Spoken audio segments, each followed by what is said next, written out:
Hey, amazing viewers! Before we go into this riveting narrative, drop your location in the comments below. We love connecting with you all around the world. Also, if this is your first time here, press the subscribe button and join our incredible journey. Let's hit 10,000 subscribers this month together. Your support means everything. The unseen brilliance. If you had told me 10 years ago that I would witness a little girl rise from a struggling background to become one of the youngest professors in the world, I would have laughed in disbelief. But I saw it with my own eyes. I remember the exact moment when everything changed, when the first sparks of her genius lit up like a firework in the night sky. Her name was Aisha Williams. At 10 years old, she was like any other child, curious, playful, and full of energy. But she had a gift that no one, not even her, had realized. A gift so rare and powerful that it could rewrite the future of mathematics.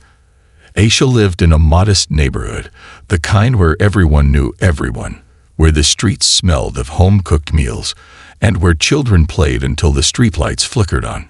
She was raised by a single mother, Maria, a woman who worked long hours at a diner just to make ends meet. Despite their struggles, Maria ensured that Aisha always had books to read, a warm meal on the table, and a belief that she was destined for something greater. But greatness wasn't always easy to see. At school, Aisha was quiet, often staring out the window as if the answers to life's biggest questions lay somewhere beyond the playground. Her teachers never noticed anything special about her. In fact, some thought she was just an average student who sometimes seemed lost in her own world. She didn't speak much in class, and when she did, it was usually in short, careful sentences, as though she was afraid of saying something wrong. But everything changed one fateful afternoon. It was a cloudy Thursday when Mr. Thompson, the school's math teacher, handed out a special problem set, one meant for the brightest students in middle school. It was a challenging set of equations that even the most advanced students struggled to solve. Mr. Thompson had expected only a few students to attempt it, but when he walked around the class, he noticed something unusual. Aisha, the quiet girl who never raised her hand, had already scribbled down an answer. He frowned. "Aisha, did you guess the answer?" She shook her head. "No, sir. I just figured it out." Mr. Thompson glanced at her paper. He blinked twice. Then he looked again. The answer was correct. Not only was it correct, but the way she had arrived at it was unlike anything he had ever seen. Instead of the standard method that most advanced students would use, Aisha had taken a completely different approach, one that was both elegant and shockingly simple. Intrigued, he handed her another problem, one that was considered almost impossible for students her age. A problem so difficult that even high school students would hesitate to attempt it. Aisha looked at it for a few moments. Then she picked up her pencil and began writing. Within minutes, she handed it back. Mr. Thompson's hands trembled as he scanned her work. Once again, she had solved it. And once again, she had used a completely different method, one that wasn't in any textbook. The classroom had fallen silent. The other students, who had struggled with the first set of problems, stared at her as if she had just performed magic. How did you do this?"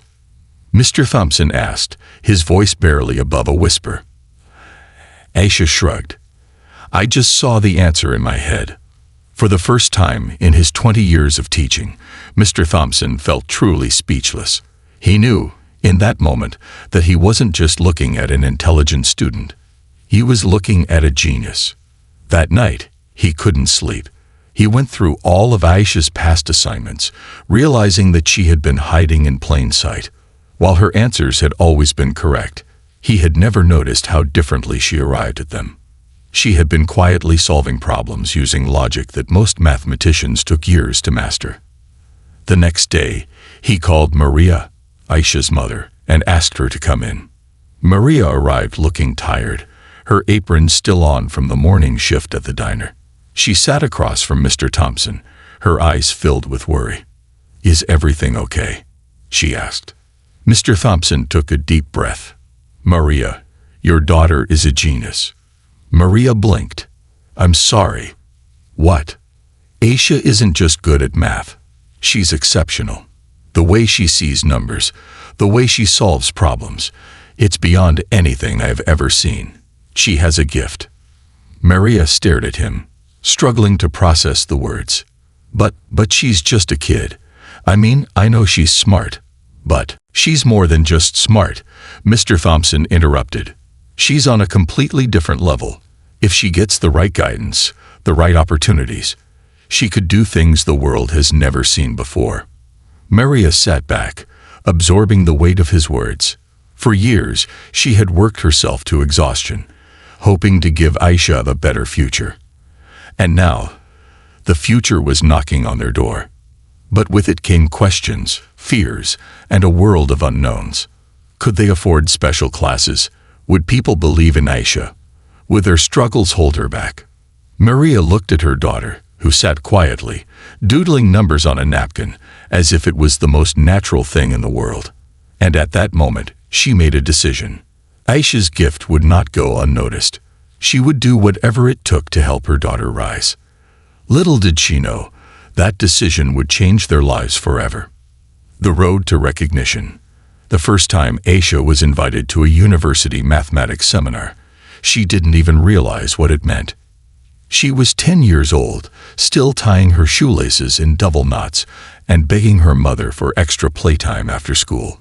But on that day, as she walked into the grand lecture hall of a prestigious university, she was stepping into a world that very few people her age had ever seen. I remember how small she looked in that massive room, her curly hair barely peeking over the table as she sat beside her mother. The hall was filled with brilliant minds, professors, researchers, and doctoral students, all discussing complex equations and theories. It was a world of intellect, where numbers ruled, and where only the sharpest minds thrived. And yet, amidst all those learned scholars, Aisha was the one who stole the show. It all started when Professor Harold Jennings, a renowned mathematician, posed a problem to the audience. It was an unsolved equation, one that even the most experienced researchers had been struggling with for years. "This is a puzzle for the greatest mathematical minds of our time," he said, tapping the board with his chalk. "Any thoughts?" Silence filled the room. The audience, composed of brilliant scholars, exchanged hesitant glances. Some scribbled furiously on their notepads, while others simply stared at the numbers, trying to make sense of them. And then a small voice spoke up. Excuse me." Professor Jennings turned, surprised. He squinted down at the tiny girl sitting in the audience, her feet barely reaching the floor. Aisha hesitated. "I think I might have an idea." A few people chuckled. A child. Here, among the best mathematicians. Surely this was some kind of joke. But Professor Jennings, always a man of curiosity, nodded. "All right, young lady, why don't you come up here and show us?" The room held its breath as Aisha climbed onto the stage, her small hands gripping the chalk nervously. She stood before a sea of intellectuals, her heart pounding in her chest. Then something changed. Numbers were her comfort zone. They were her safe place, her playground. The moment she touched the chalk to the board, her nervousness faded, replaced by a quiet confidence that was far beyond her years. She started writing. Her mind worked faster than her hands, her thoughts racing ahead as she connected patterns and ideas in ways no one else had. She didn't use the standard methods, didn't follow the traditional paths. Instead, she found shortcuts, elegant solutions that no one had ever considered before. Minutes passed, and the room grew quieter. The chuckles had stopped. The doubtful glances had been replaced by furrowed brows, wide eyes, and stunned expressions. Professor Jennings stepped closer, watching in disbelief as Aisha worked through the equation. When she finished, she placed the chalk down and turned around, looking up at him expectantly. He stared at the board, then back at her. How did you do this?" Aisha shrugged. "I just saw the pattern." Murmurs spread through the crowd. Some rushed forward, whispering among themselves, checking her work, verifying each step. And then, a single sound broke through the hushed atmosphere. Applause. Slow at first, then louder, until the entire hall erupted in cheers. Aisha had done what no one else could. At just 10 years old, she had solved a problem that had stumped even the greatest minds. That night, everything changed. Professor Jennings pulled Maria aside, his voice trembling with excitement. "Your daughter isn't just gifted. She's extraordinary. She has an intuition for numbers that's almost unheard of. With the right guidance, she could revolutionize mathematics." Maria listened, overwhelmed by the weight of his words. For years, she had worked tirelessly, waitressing late into the night, struggling to provide for Aisha. And now, the world was opening doors she had never even dared to dream of. But it also brought fear. Would Aisha lose her childhood in this world of numbers and theories? Would she still be able to play, to laugh, to live as a normal 10-year-old?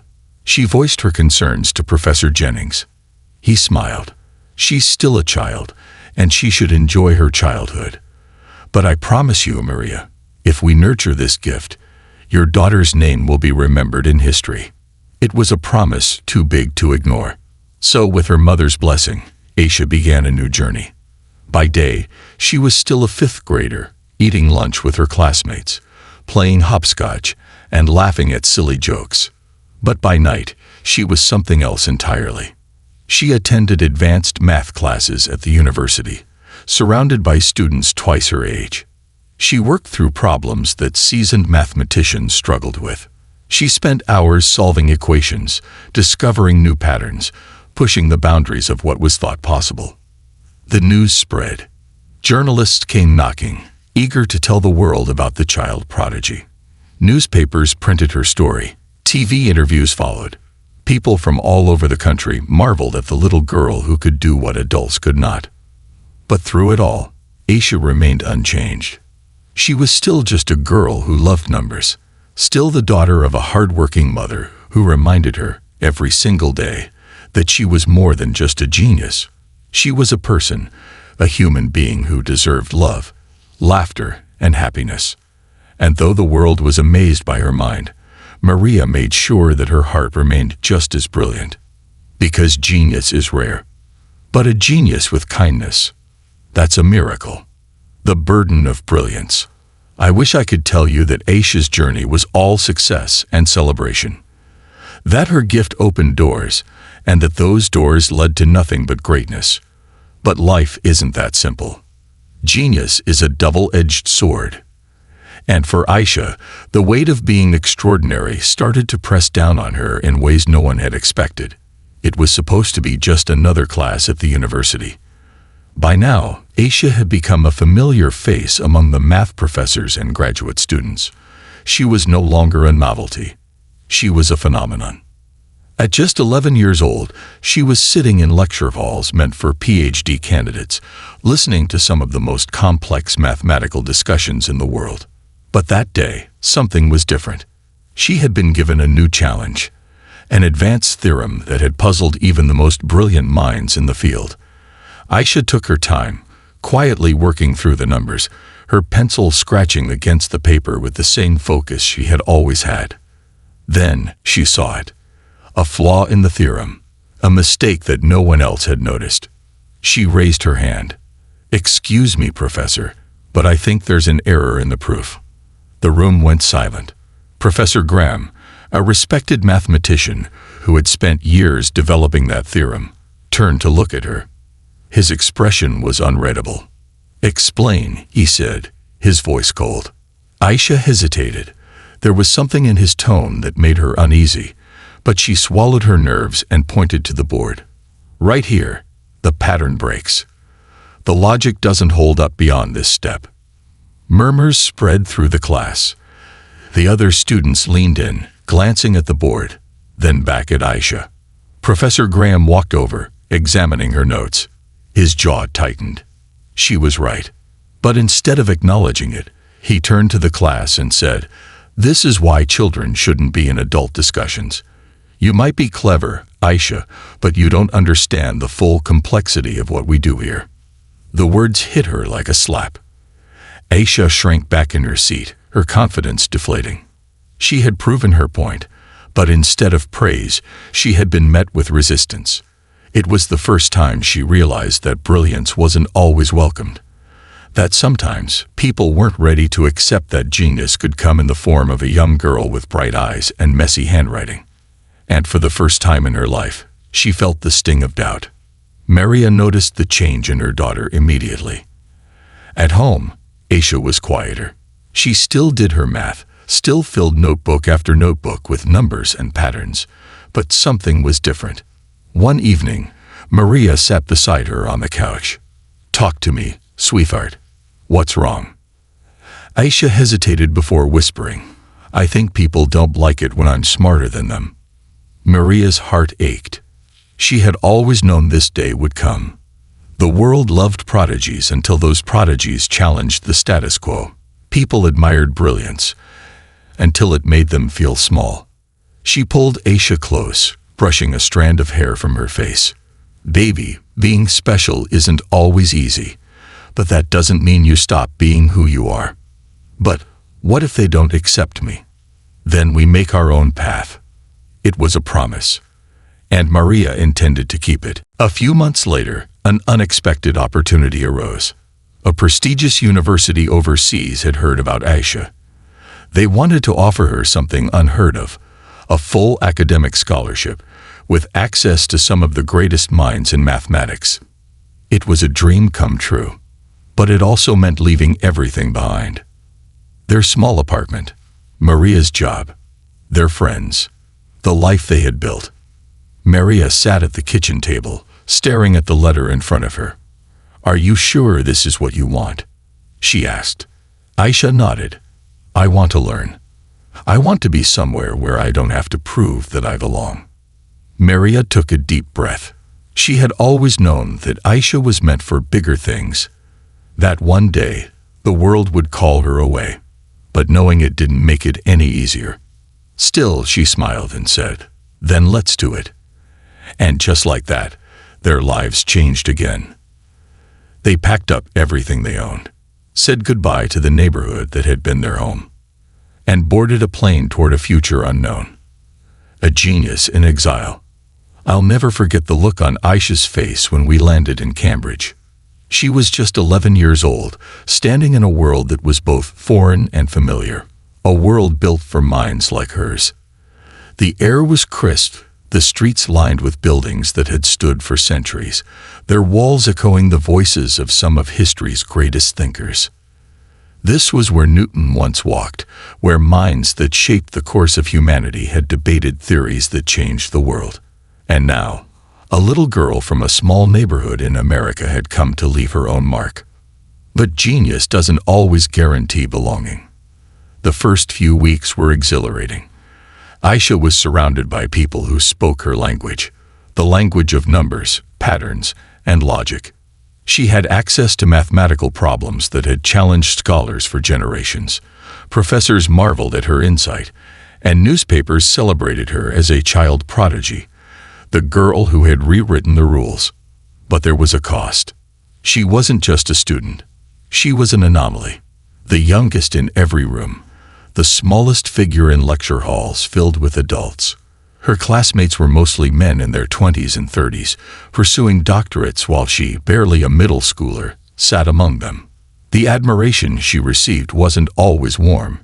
Some saw her as a miracle. Others saw her as a disruption. One evening, I found her sitting alone in the library, her face buried in a notebook, but she wasn't writing. She was staring at the pages, lost in thought. "What's wrong?" I asked. She hesitated before whispering, "I don't think they want me here." I frowned. "What do you mean?" "You're excelling." She looked up, her eyes filled with something I hadn't seen before, doubt. "Some of the professors don't take me seriously. They nod and smile, but they don't really listen.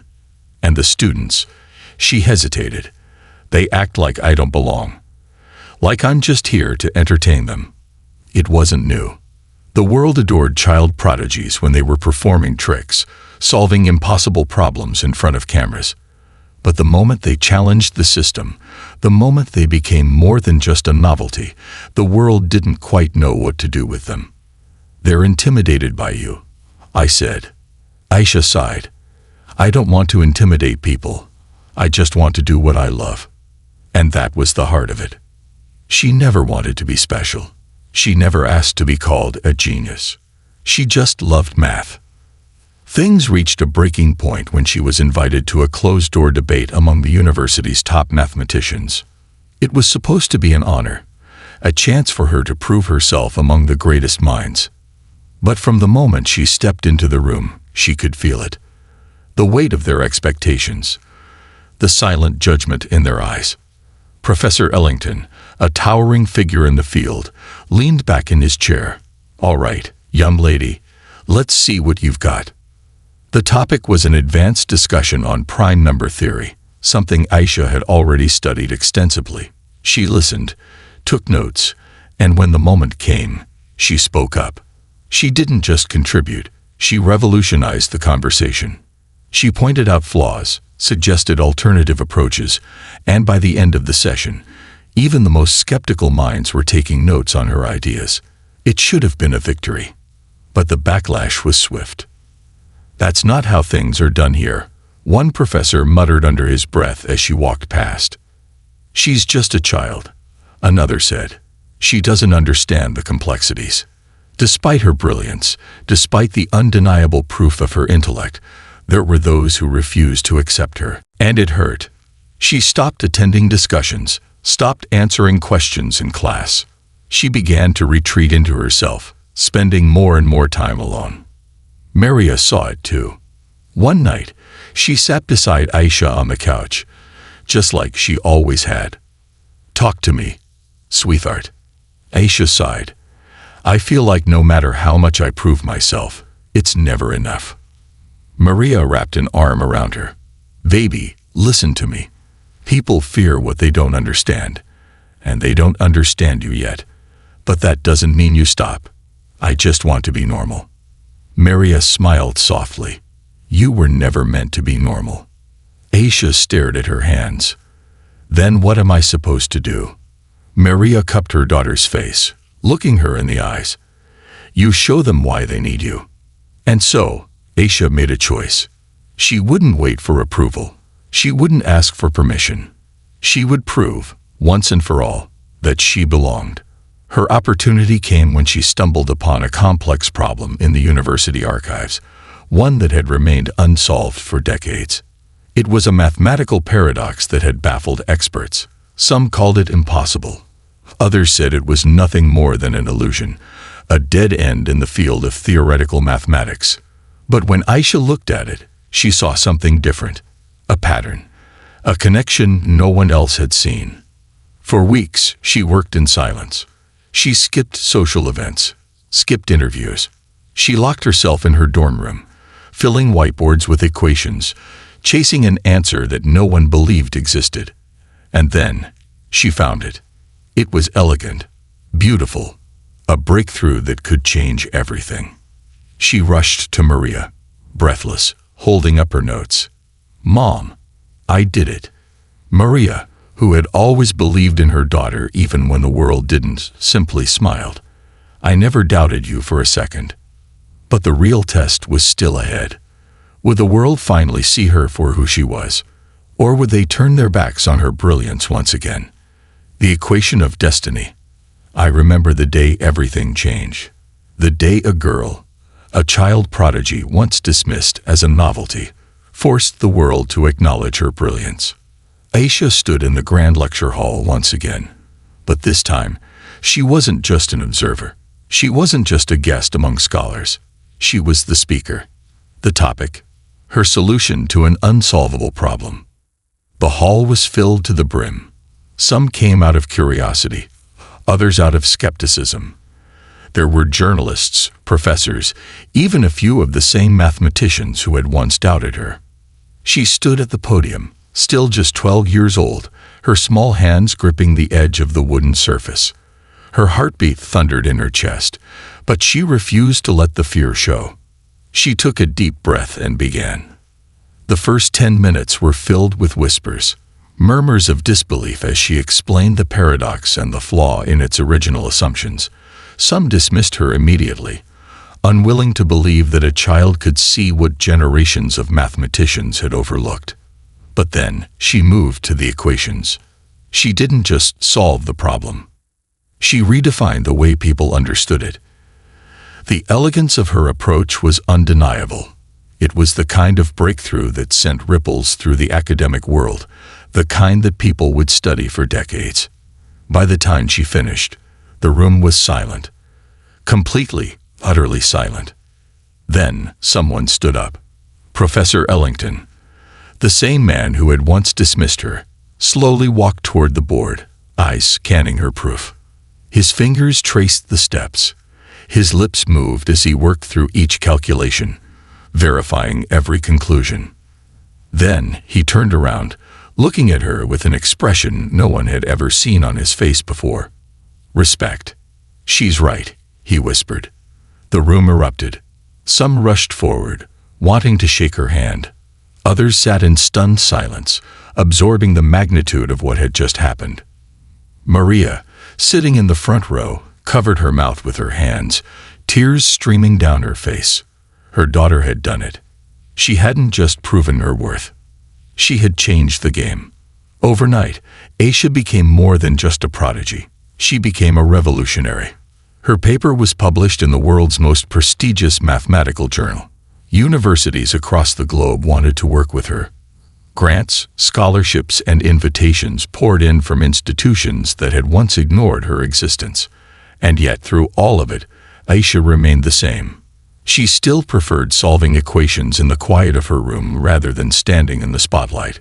She still loved the simplicity of numbers, the way they made sense when nothing else did. She had rewritten the rules, but at her core, she was still just a girl who loved math. Years passed, and Aisha continued to grow, not just in age, but in influence. At 16, she became a professor, standing at the front of the very lecture halls where she had once been a student. Her classes weren't just about mathematics.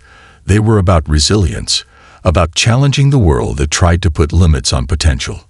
She didn't just teach numbers. She taught people how to believe in themselves, and perhaps that was her greatest legacy. Because for every student who sat in her class, for every young girl who saw her and realized that brilliance wasn't bound by age or background, Aisha Williams wasn't just a mathematician. She was proof that the impossible was only impossible until someone made it possible. And she had. This concludes the story. Thank you for watching until the end. I hope you found it enjoyable. If you did, please consider liking the video and sharing it with your friends. Don't forget to subscribe to our channel and activate the notification bell for more captivating stories. Have a great day.